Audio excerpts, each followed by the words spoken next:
Sir rise అనే survey వచ్చింది కొత్తగా. సో ఈ సర్వే ఎందుకు వచ్చింది అండ్ దీంట్లో ఎవరు గెలిచే అవకాశం ఉంది? రైజ్ అని ఒక సర్వే వచ్చింది. ఇది ఒక అతిపెద్ద సర్వే అని వాళ్ళు చెప్పుకుంటున్నారు. ఎందుకంటే 34 రోజులు వాళ్ళు సర్వే చేశారు. దాదాపు 662 మంది స్టాఫ్ దీని మీద పనిచేశారు. 3,82,576 మందితో కలిసారు, వీళ్ళు ఇంటరాక్ట్ అయ్యారు. దాదాపు 175 నియోజకవర్గాల్లో చేశారు. ఇది ఎప్పుడు జరిగింది అనే దానికి డేట్ ఇవ్వలేదు, కానీ చంద్రబాబు అరెస్టు తర్వాత మేము ఈ అలయన్స్ అనౌన్స్ అయినాక, అంటే జనసేన తెలుగుదేశం కూటమి అనౌన్స్ అయినాక మేము ఈ సర్వే చేస్తామని చెప్పారు. సో అంటే దాని అర్థమైందంటే బీజేపీ కలవక ముందు ఈ సర్వే చేసినట్టుగా మనకు అర్థమవుతుంది. స్పెసిఫిక్ డేట్ ఇవ్వలేదు కాబట్టి. సో బీజేపీ కలవక ముందు ఉన్న పరిస్థితిని ఈ సర్వే అర్థం పట్టినట్టుగా మనం తెలుస్తుంది. వీళ్ళు ఒక ఎర్రర్ కూడా చాలా తక్కువ ఉంది. 0.5 నుంచి 1% కూడా ఎర్రర్ రేట్ లేదు. ఇది ర్యాండమ్గా చేసాము. అట్లాగే శాంపుల్ సెలక్షన్, సెలెక్టివ్ శాంపులింగ్ అంటారు. సెలెక్టివ్ శాంపులింగ్, ఈ 2 పద్ధతుల్లో ఈ సర్వే చేసాం. అంటే ర్యాండమ్గా వెళ్ళడం, సెలెక్టివ్గా అంటే రైతు కూలీలు కావచ్చు, విమెన్ కావచ్చు, అట్లా డిఫరెంట్ సెక్షన్స్ని సెలెక్ట్ చేసుకొని ఆ సెక్షన్స్లోకి వెళ్ళి శాంపుల్ తీసుకొని సర్వే చేయడం అనమాట. దీని తర్వాత దీని అనాలిసిస్ కూడా సెపాలజిస్టులు, ఎక్స్పర్ట్లు కూర్చొని సెపాలజిస్టులు మొత్తం అనలైజ్ చేశారు డేటాని. ఇది వివిధ రంగాలను కూడా కవర్ చేసాము. అర్బను, సెమీ అర్బను, రూరలు, తర్వాత అగ్రికల్చరల్ లేబరు, అగ్రికల్చర్ పీపుల్, వ్యవసాయదారులు, తర్వాత ఉమెన్లో కూడా డిఫరెంట్ సెక్షన్లు, డ్వాక్రా సెక్షన్లు, అట్లాగే బిజినెస్ పీపుల్, ఎంప్లాయర్సు, ఇట్లాంటివి. అట్లాగే అంశాల వారీగా కూడా, అంటే జగన్ వచ్చిన తర్వాత వెల్ఫేర్ స్కీమ్స్ ఎలా ఉన్నాయి, తర్వాత ఎలక్ట్రిసిటీ బిల్లు కావచ్చు, వాటర్ కావచ్చు, అంటే వివిధ అమ్యూనిటీస్ అంటాం కదా, సివిల్ అమ్యూనిటీస్, సివిక్ కమ్యూనిటీస్, వాటి ఆధారంగా కూడా చేసాము. అట్లాగే నిత్యావసర వస్తువుల ధరలు కావచ్చు, అట్లాగే ల్యాండ్ యాక్ట్ కావచ్చు, ఇలాంటి అనేక అంశాల మీద మేము ప్రజల్ని రకరకాల విషయాలు అడిగాము అని చెప్పారు.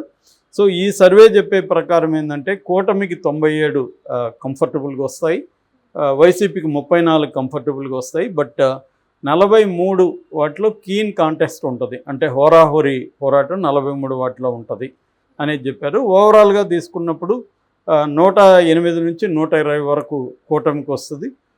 వైసీపీకి 41 నుంచి 54 వస్తాయి. ఇక అదర్స్ అంటే కాంగ్రెస్ అనుకోవచ్చు, లేదా ఎవరైనా ఇండిపెండెంట్ గెలవచ్చు. అదర్స్కి 1 సీట్ వచ్చే అవకాశం, 0 నుంచి 1 సీట్ వచ్చే అవకాశం ఉంది. అంటే ఇది చెప్పిన దాని ప్రకారం కంఫర్టబుల్గా కూటమి అధికారంలోకి వస్తుంది. ఎటువంటి ఇబ్బంది ఉండదు, ఎటువంటి టైట్ ఇది కూడా లేదు. క్లీన్గా మంచి మెజార్టీతో 108, 120 అంటే మంచి మెజార్టీతో రావాల్సింది. మ్యాజిక్ ఫిగర్ 88 కాబట్టి, సో మంచి మెజార్టీతో వస్తుంది అనేది, కూటమి వస్తుంది అనేది ఈ సర్వే చెప్తుంది. యాక్చువల్ గతంలో కూడా మనం రైతు సర్వే చెప్పుకున్నాం ఒకసారి ఆల్రెడీ. వీళ్ళు ఇప్పుడు ఇది అతిపెద్ద సర్వే అని ఇప్పుడు రిలీజ్ చేశారు. ఇందులో వీళ్ళు కొన్ని అంశాలని అనలైజ్ చేసి చెప్పింది ఏంటంటే వైసీపీకి యాంటీ ఇన్కంబెన్సీ బలంగా ఉంది, అంటే ప్రభుత్వ వ్యతిరేకత ప్రజల్లో బలంగా ఉంది. ముఖ్యంగా ధరల పెరుగుదల, అంటే ద్రవ్యోల్బణం అంటాం. ద్రవ్యోల్బణం అంటే సింపుల్గా చెప్పాలంటే మన దగ్గర 100 రూపాయలకి సటన్ వస్తువులు వచ్చాయనుకో, ఇప్పుడు 150కి కానీ ఆ వస్తువులు రావు అనమాట. అంటే ఇంతకుముందు 100 రూపాయలు సరిపోయేది, ఇప్పుడు 150 కావాలి. సింపుల్గా నేను అందరికీ అర్థమయ్యేటికి చెప్తున్నా. దట్ ఈజ్ కాల్డ్ ద్రవ్యోల్బణం అంటాం. అంటే మన నిజ ఆదాయం అనేది పడిపోతుంది. ఆదాయం వస్తూ ఉంటుంది. 1000 రూపాయలు అంటే నెక్స్ట్ మంత్ కూడా 1000 రూపాయలు వస్తాయి, కానీ ఈ మంత్కి 1000 రూపాయలు వచ్చిన సరుకులు నెక్స్ట్ మంత్కి ఆ 1000 రూపాయలకి రావు. సో అప్పుడు 1500 ఎంతో ఖర్చు పెట్టాలి. సో ఆ లెక్కన మన ఆదాయం పడిపోయినట్టు లెక్క అనమాట. సో ఒక 500 పడిపోయినట్టు. సో దీన్ని ద్రవ్యోల్బణం అంటారు. ఆ ద్రవ్యోల్బణం పెరుగుతుంది, అది కూడా జగన్కి వ్యతిరేకత ఉంది. అట్లాగే పవర్ బిల్స్ చాలా ఎక్కువ వస్తున్నాయి. అట్లాగే అన్ఎంప్లాయ్మెంట్ ఉంది, ఎంప్లాయ్మెంట్ లేదు సరిగ్గా. తర్వాత లిక్కర్ లిక్కర్ మనకి ఆల్రెడీ చాలాసార్లు చెప్పుకున్నాం. అక్కడ లిక్కర్ ఉన్నంత బ్యాడ్ ఇంకే ఏ రాష్ట్రంలో కూడా లేదు. సో ఆ లిక్కర్ ఒకటి. తర్వాత ఎస్సీ అండ్ రెడ్డి కమ్యూనిటీలు బలంగా 2019లో జగన్ వైపు నిలబడ్డారు. ఈసారి అది తగ్గుతుంది. అంటే రెడ్లు కూడా బలంగా, ఇంతకుముందు ఏంటంటే రెడ్లు గట్టిగా నిలబడి ఓట్లు వేసే వాళ్ళని ఆర్గనైజ్ చేసుకుని పోయి మొబిలైజ్ చేసి ఓట్లు వేయించడం, ఇవన్నీ కూడా రెడ్లు అక్కడ చూసుకున్నారు. ఈసారి రెడ్లు కూడా అసంతృప్తిగా ఉన్నారు.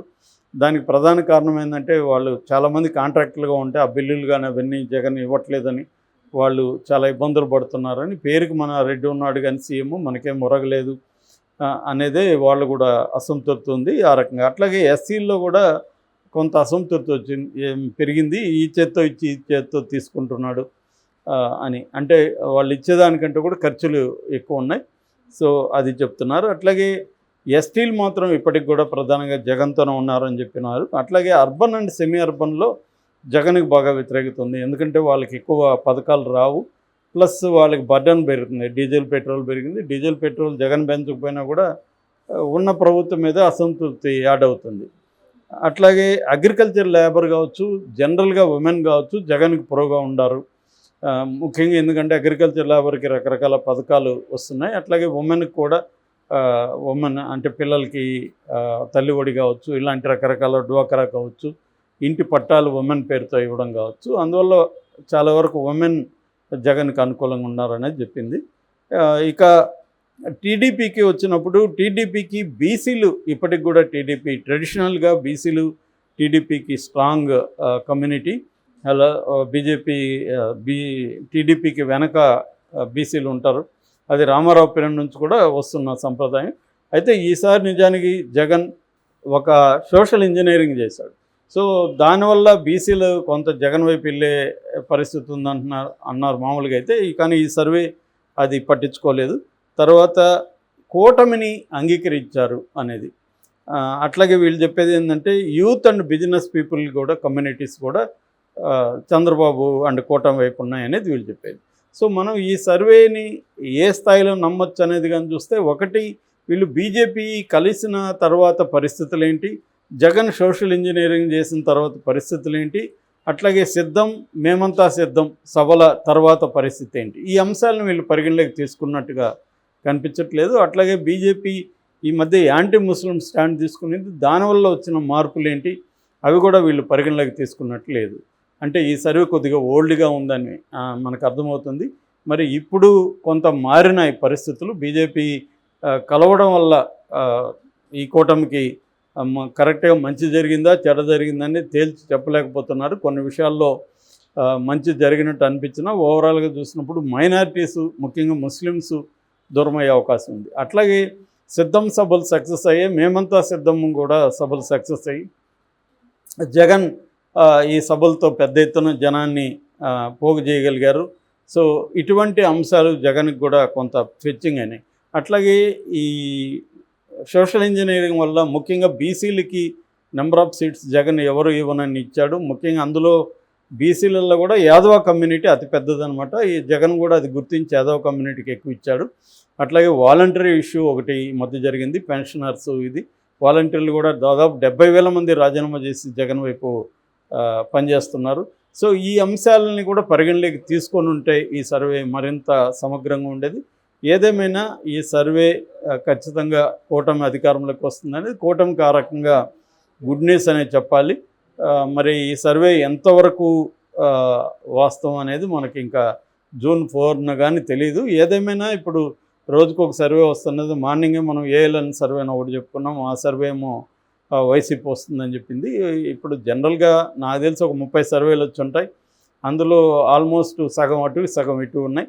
అందులో ఎక్కువ పెయిడ్ సర్వీసులు ఉన్నాయి, కొన్ని నేషనల్ సర్వేలు అలాంటి వాళ్ళు కూడా చేసిన ఉన్నాయి.